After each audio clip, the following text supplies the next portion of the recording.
I remember getting a call from the fire department commander telling me that they were not sure they were going to be able to contain the fire. And I said, you know, we've had such terrible loss of life. Maybe the smartest thing to do is pull it. And they made that decision to pull, and then we watched the building collapse.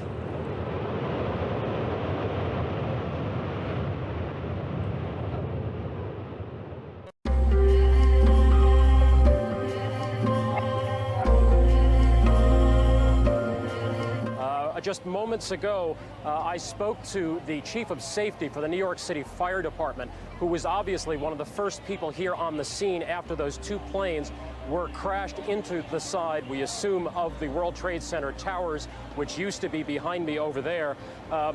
Chief Albert Turry told me that he was here just literally 10 or 15 minutes after the events that took place this morning. That is the first crash.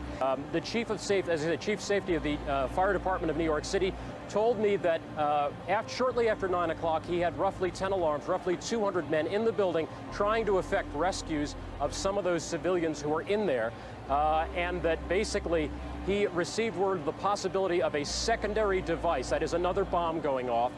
He tried to get his men out as quickly as he could, but he said that there was another explosion which took place.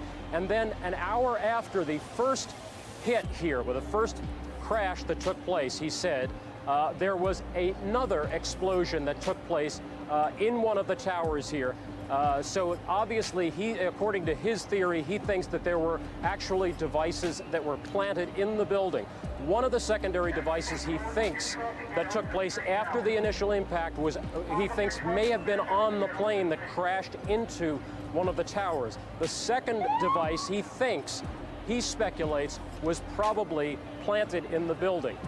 So that's what we have been told by Albert Turry, who is the chief of safety for the New York City Fire Department. He told me that just moments ago. But the bottom line is that according to the chief of safety of the New York City Fire Department, he says that he probably lost a great many men in those secondary explosions, and he said that there were literally hundreds, if not thousands, of people in those two towers when the explosions took place. Then at about 10:30, it looked like everything was all clear. I started to walk out. I walked down Broadway towards Canal, and we heard the second explosion. At that point, a fireman came into the building and said we all had to stay in one place. He then told us all to get out of the building because they felt if there was a third explosion that this building would be in danger. Do you know if it was an explosion or if it was a building collapse? To me, it sounded like an explosion, then the building, the rolling sound sounded like a building collapsed. Were there other people? There must have been a lot of people on the ground nearby when it happened. Where that happened, there was mostly law enforcement. I don't think there were many civilians there. I don't know. Don't move, Pat. How many people would you say were on the ground when the building exploded or collapsed? Well, I'm in that area, if you're familiar with this area of where West Broadway and Hudson come together, right at Chambers. That would put us about a block and a half away from the site of where the explosion was. That area has just been evacuated because police have found what they describe as a suspicious device, and they fear that it might be something that could lead to another explosion. Obviously, there's a real sense of caution here on the part of police. I spoke with some police officials moments ago, Chris, and they told me that they have reason to believe that one of the explosions at the World Trade Center, aside from the ones that may have been caused by the impact of the plane with the building, may have been caused by a van that was parked in the building that may have had some type of explosive device in it. So their fear is that there may have been explosive device planted either in the building or in the adjacent area, and that's why they're being so cautious in this vicinity right now. I was getting ready to talk with Haynes during Squawk Box, and the fire was raging in both buildings. I looked up at the south building, the second World Trade Center to be hit, and explosions were coming down the building. It looked as if charges had been set on each floor and they were in succession going off.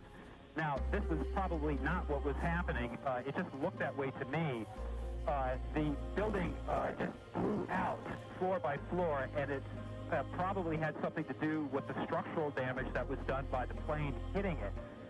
When I saw the floor-by-floor explosions happening, I dove out of the office where I was because the windows looked directly over the World Trade Center. We are in the World Financial Center, directly across West Street from the two trade centers. By the time I came up from under a desk where I sought shelter, the entire floor, the entire room where I was completely dense with cement and smoke you could not see. We heard another explosion, and I'm assuming that's the one that came from the lower level, since there were two. And I said, right, because it was like 18 minutes apart. Well, this is the first explosion, and there was a second explosion in the same building. There were two explosions. Okay. What you can feel when these tremors come is that it literally comes up under your feet. That's what it feels like. That's the best way I know to describe it. Andrew, when you saw this happen, what did it look like to you at close range? Because to us, it seemed almost like dominoes, you know, going floor by floor by floor. It was a little difficult at first to figure out what was happening. We heard an explosion. We heard either an explosion or the sound of something making impact. And we were in the middle. I was with news assistant Jason Post, and we were walking down West Street. And when we heard the sound, we whipped around and saw just a buckling of the tower. And it just looked like it collapsed within itself. You could just see the top of the tower collapse. We can't tell what happened to the bottom half of the tower from here. At that time, maybe 45 minutes into the taping that we were doing, which was maybe a half hour after, it was an explosion. It was way up where the fire was, and the whole building at that point bellied out in flames, and everybody ran. As we were moving towards the building, we saw the top begin to blow out in a plume of smoke, and we heard the noise associated with an implosion. About an hour ago, I was on the corner of Broadway and Park Place. That's about 1,000 yards from the World Trade Center when the first tower collapsed. It was a massive explosion. At the time, the police were trying desperately to evacuate people from the area. When that explosion occurred, it was like the scene out of a horror film. The scene was like a ghost town in the financial district, very eerie. You saw people being wheeled on gurneys away from the site of the explosion. Now, at the time, I was back on the corner again of Broadway and Park Place. That time, the police started running toward us, telling everybody to move who was left on the street. I looked up, and that's when I heard the... Pardon me. That's when I heard the explosion. That's when the second tower came down again. Well, it looks like a large chunk of that debris has hit a building very close by, about 2 blocks away next to an elementary school, causing another explosion. John, the scene is horrific. One of the two towers literally collapsed. I was making my way to the foot of the World Trade Center. Suddenly, while talking to an officer who was questioning me about my press credentials, we heard a very loud blast, an explosion. We looked up, and the building literally began to collapse before us. And I am now standing in a black cloud of smoke. I'm on a payphone on the street right now, and I literally cannot see more than a quarter block away.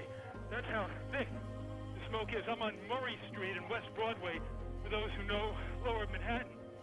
Not clear now is why this explosion took place. Was it because of the planes two planes dual attacked this morning, or was there some other attack which there has been talk of here on the street? David Lee, what can you tell us? John, just seconds ago there was a huge explosion, and it appears right now the second World Trade Tower has just collapsed. You have to understand that when this first happened, they certainly didn't imagine that there would be second or tertiary explosions. So they parked some of their vehicles in those areas, and many of those vehicles, people in those vehicles, have lost their lives. A large concern is what's going to happen with that brown building now, which is why we keep getting moved further and further north.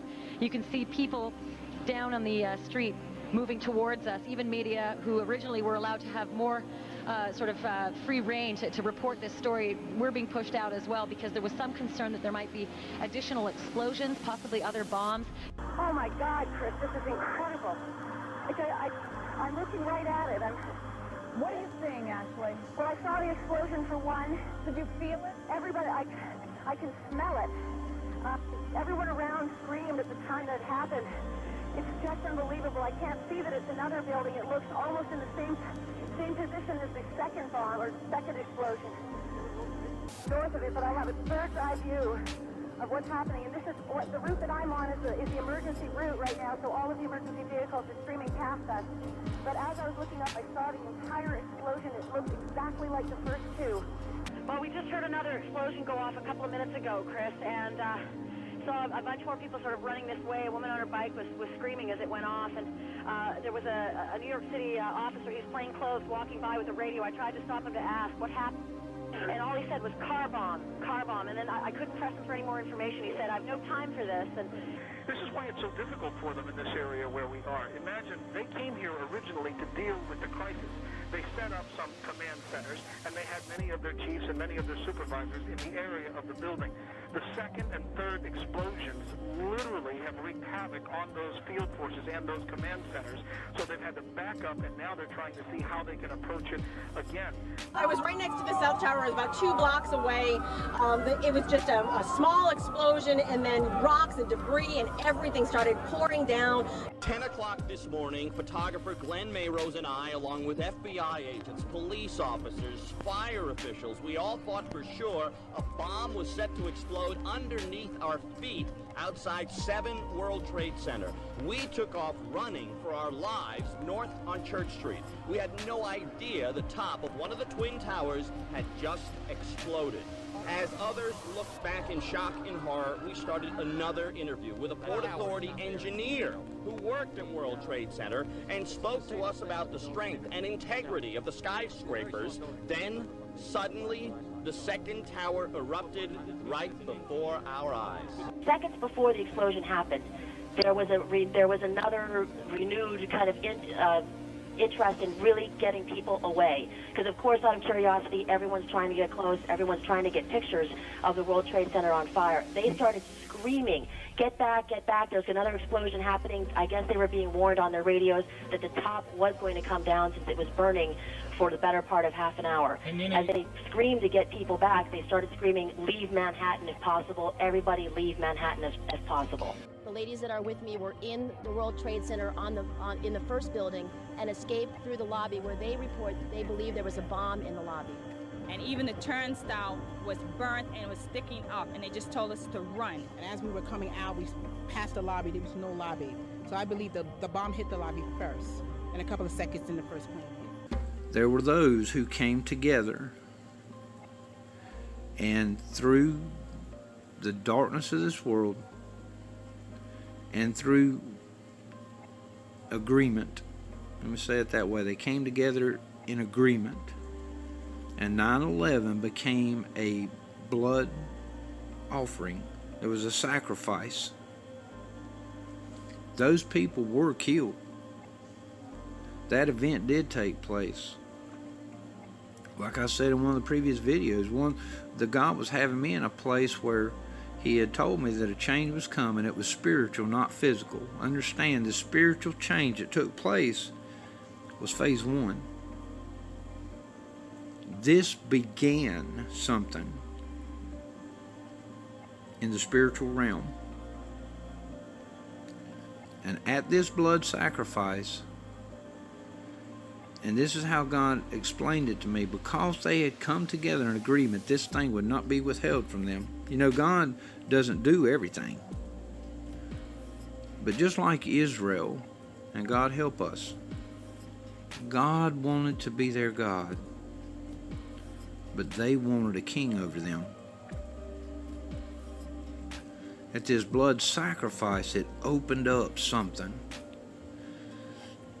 And God took me into the scripture and explained to me that out of the mouth of the dragon came a frog, or frogs, which were unclean spirits. It came out of the mouth of the dragon, it came out of the mouth of the false prophet, and it came out of another one's mouth. But there were 3 frogs which were unclean spirits. And when He said that to me, I saw, for lack of a better word, the pit was opened up. There were demonics that were in chains of darkness. They were being, Jude talks about them, that they were They were under chains of darkness, held unto judgment. And for the most part, we're taught that these demonics being held under chains of darkness, being held until judgment, means that they were being held in chains until they were judged. But God showed me that these that were held under chains were held unto the day of judgment, meaning they were released to bring judgment in the earth. When they made this blood sacrifice, it opened up this pit that these things had been held in. I couldn't tell you how many. All I know is I saw a bunch of them that came out of this pit. Why? How? I've said it before. It wasn't because I've said many a time over the years, serving Satan or the God of this world, however you want to say this, is just like serving God. Who you submit your members to is who you're serving of. When the way these things got into the earth is because men's hearts had come to a place, it was hardened. Their hearts were hardened. Not just those who were doing this, but people in general around the world. Our hearts have gotten hardened to a place where they were now accepted into this world. And now look at what's happening. Look around us. Look at what's happening in the street. These things, these wickednesses have always been, but not when it's to a place of, bro, I know what I'm telling you is sin and wrong. It doesn't matter saying that which is good is evil and that which is evil is good. It's saying that I know is evil. You will accept this. Look at what's happening. We know, they at one time knew that this was evil. But it doesn't matter, you're going to accept this anyway. But in 2012, I had a dream about a digital newspaper. It was a digital newspaper. This was a regular paper newspaper that you could flip the pages. And the pictures that were on each page were moving like videos.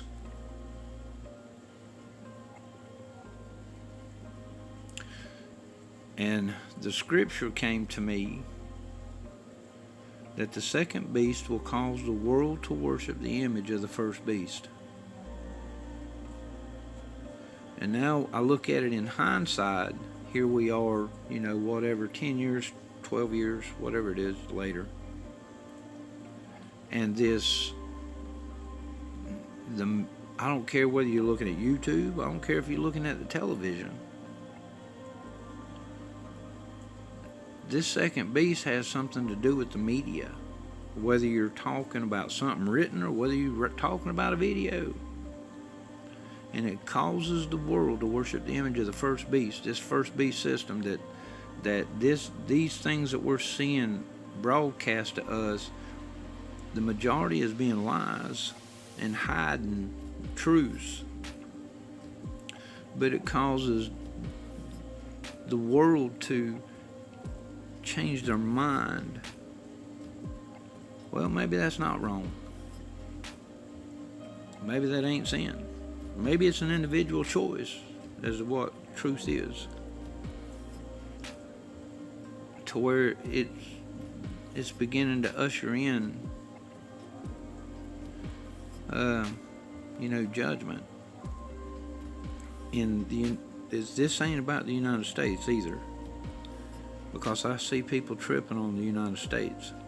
Now this ain't about the United States, and I'll get into that in another video. But it has to do with our minds being formed. That's a good word. The Lord told us, be not formed by the way of the world, but be ye transformed by the renewing of your mind. If we're not in the Word, if we're not in prayer, seeking after God, saying, Father, what does this mean? we're being transformed by the renewing of our mind every time we get into the Word, and God gives us understanding for what we're reading, and the Word begins to speak to us. But being formed is what I'm seeing happening. Whether you're on YouTube, whether you're on Facebook, you're posting stuff that just totally bears witness with you about your heart. But you're never typing, very seldom are we typing things that come out of our own mind, out of our own heart. We're posting other people's words. We're being formed. But that day, 9/11, started phase 1 of what's coming. I remember getting a call from the fire department commander telling me that they were not sure they were going to be able to contain the fire. And I said, you know, we've had such terrible loss of life. Maybe the smartest thing to do is pull it. And they made that decision to pull, and then we watched the building collapse.